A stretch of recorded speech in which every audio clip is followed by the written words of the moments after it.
ஏன்னா உங்களுடைய personal details எதையுமே யூடியூப்ல வந்து ஷேர் பண்ணவே பண்ணாதீங்க அப்படிங்கிறது. இப்போ கொஞ்சம் விளக்கமாக பார்த்தீங்கன்னா, இப்போ என்ன எடுத்துக்கிட்டிங்கன்னா, இந்த டிஜிடெக் தமிழ் சேனலில் நான் மட்டும்தான் உங்களுக்கு வீடியோவில் வந்து வரேன். எங்கள் வீட்டில் யார் இருக்கா அது எதையுமே நான் உங்கள்கிட்ட வீடியோவில் வந்து காமிக்கிறது கிடையாது. அது சில சேனல்ஸ் வந்து பார்த்தீங்கன்னா அவங்க டோட்டலி ஃபேமிலி விளாக் மாதிரி போடுவாங்க, எல்லாரையுமே காமிப்பாங்க. அது அவங்களுடைய தனிப்பட்ட ஒரு விருப்பம்.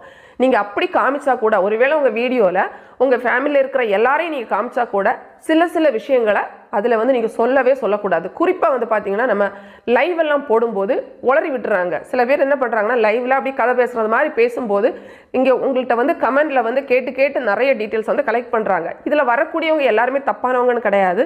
இப்போ 100 பேர் வர்றாங்கன்னா 90 பேர் நல்லவங்களாக தான் இருப்பாங்க. ஆனால் 10 பேர் கெட்டவங்களாக இருக்கிறதுக்கு வாய்ப்புகள் இருக்குது. நீங்களே உங்களுக்கு பிரச்சனையை விலை கொடுத்து வாங்காதீங்க. குறிப்பாக வந்து பார்த்தீங்கன்னா, இப்போ நீங்கள் வந்து உங்ககிட்ட உங்கள் வீடு எங்கே இருக்குது அப்படின்னு கேட்டால் நீங்கள் உங்கள் ஊர் பேர் சொல்லலாம். அதுல எல்லாம் தப்பு கிடையாது. அதையெல்லாம் விட்டுட்டு கரெக்டாக எத்தனாவது நம்பர்